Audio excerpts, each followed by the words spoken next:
General secretary ہیں آپ United business group کے، جو پورے پاکستان کے چیمبرز کی ایک اعلیٰ جماعت ہے، اور انشاءاللہ ان فیوچر جو صدر ہوگا فیڈریشن کا وہ اسلام آباد سے بننے جا رہا ہے، اور اس سارے کام میں ایک شخص کا بڑا کردار ہے۔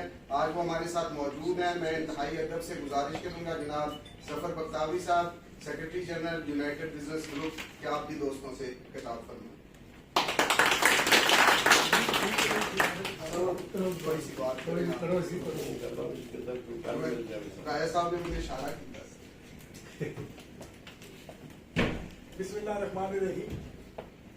میں تقریر صرف 3 ہی دکھائی تھی، لیکن رایا صاحب نے شاید آنکھ دکھا دی ہے ہم کو، تو مجھے بھی بات کرنی پڑ رہی ہے۔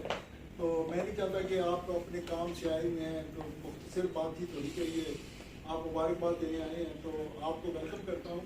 لیکن میں ایک بات کہتا ہوں G9 کے تاجروں کو کہ دیکھیں، یہ آپ کی خوش قسمتی ہے کہ اللہ تعالیٰ نے آپ کو راجہ جاوید اقبال جیسا لیڈر دیا۔ اگر میں پورے اسلام آباد پہ نظر ڈالتا ہوں نا، میری زندگی 40 سال گزر گئی ہے اور میں نے تاجروں کی سیاست کی ہے۔ جب اسلام آباد آج سے 40-45 سال پہلے چیمبر کے پہلے الیکشن ہوئے تھے تو میں اس الیکشن میں بھی ایگزیکٹو ممبر بنا تھا، اور اس کے بعد بھی سپر مارکیٹ میں بھی تاجروں کے حوالے سے وہاں بھی سیکرٹری جنرل رہا، بلو لیگر بھی صدر رہا۔ تو میں پوری 40-45 سال کی جو اسلام آباد کی تجارتی تاریخ ہے، میں اس کا چشمدید گواہ ہوں۔ میں نے تنظیمیں بنائی ہیں، شروع سے ان کے ساتھ چل رہا ہوں۔ لیکن میں آپ کو ایک بات بتاتا ہوں کہ یہ میں کسی کی یہ نہیں کہ رائے صاحب اس کو بیٹھے ہوئے ہیں، میں نے اپنی 40 سالہ تاریخ کے اندر اسلام آباد کے اندر راجہ جاوید جیسا دبنگ لیڈر نہیں ہوا۔ یہ آپ کی قسمت ہی ہے۔ اور یہ جو ہمارا G9 کے ساتھ ایک خصوصی محبت کا رشتہ استوار ہوا ہے، چیمبر پہلے بھی تھا، G9 بھی تھا، لیکن ہم ڈفرینٹ سرکل کے اندر گھوم رہے تھے۔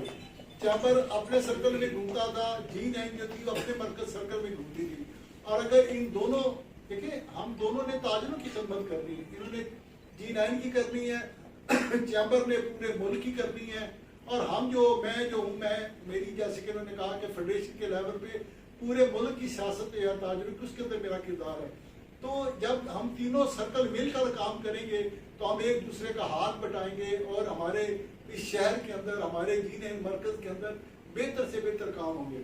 لیکن جب میں G9 مرکز میں جب آپ نے الیکشن جیتا تھا تو میں وہاں گیا تھا، اور میں نے وہاں پر ایک اعلان کیا تھا کہ جی یہ جو واٹر فلٹریشن پلانٹ ہے یہ ہم اپنے پاس سے بنائیں گے، اور وہ ہم نے کام جو بن رہا ہے وہ ڈی واٹسن اپنی طرف سے ڈونیٹ کر رہا ہے اور اپنی طرف سے آپ کو بنا کر دے رہا ہے۔ تو ابھی تو ایسے نے 1 کروڑ روپے کا اعلان کر دیا ہے۔ تو اس طرح سے ہم چاہتے ہیں کہ اس شہر کے اندر اچھے کام ہوں، تاجر جو ہے اس کی عزت ہو۔ دیکھیں، یہ جو ایسن کی جو ویژن ہے کہ اس نے اگر 1 کروڑ روپے دیا ہے تو یہ کسی پہ اس نے احسان نہیں کیا۔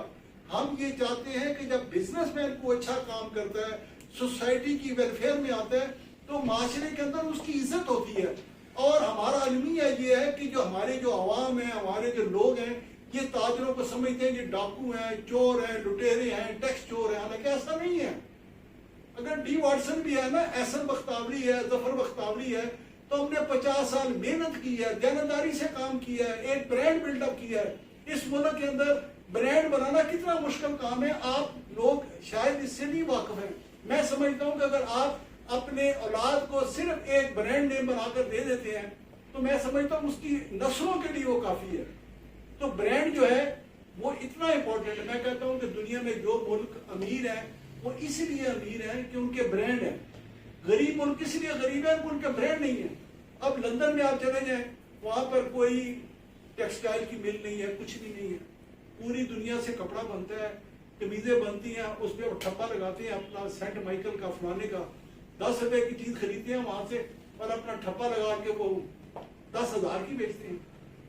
تو ہمیں بھی برانڈ بنانے ہیں۔ آپ اپنے برانڈ بنائیں، کسی بھی شعبے میں ہیں، کوئی بھی آپ کاروبار کر رہے ہیں، تو آپ اگر برانڈ بنائیں گے تو آپ اپنی آنے والی نسلوں کو ایک بہت بڑا اثاثہ دے کر جائیں گے۔ اور برانڈ بنانے کے لیے 2-3 شرطیں ہیں۔ آپ کیونکہ سارے نوجوان ہیں، ایک محنت چاہیے، دوسری دیانتداری چاہیے، اور تیسری وفاداری اپنے ملک کے ساتھ، اپنے معاشرے کے ساتھ، اپنی لوگوں کے ساتھ، کہ آپ ہمیشہ یہ سوچیں کہ ہم نے اس ملک کو کنٹریبیوٹ کرنا ہے، ہم نے اس ملک کی اکانومی کو اسٹرینتھن کرنا ہے، ہم نے اس ملک میں اپنا ٹیکس دینا ہے. یہ ملک ہمارے ٹیکسوں سے چلے گا نا، اگر کوئی بھی شخص ٹیکس نہیں دے گا تو ملک کیسے چلے گا؟ تو یہ چند ایک باتیں ہیں. تقریر کرنے کو بہت کچھ کر سکتا ہوں، لیکن آپ سب کا بہت شکریہ، بھائی صاحب کا شکریہ.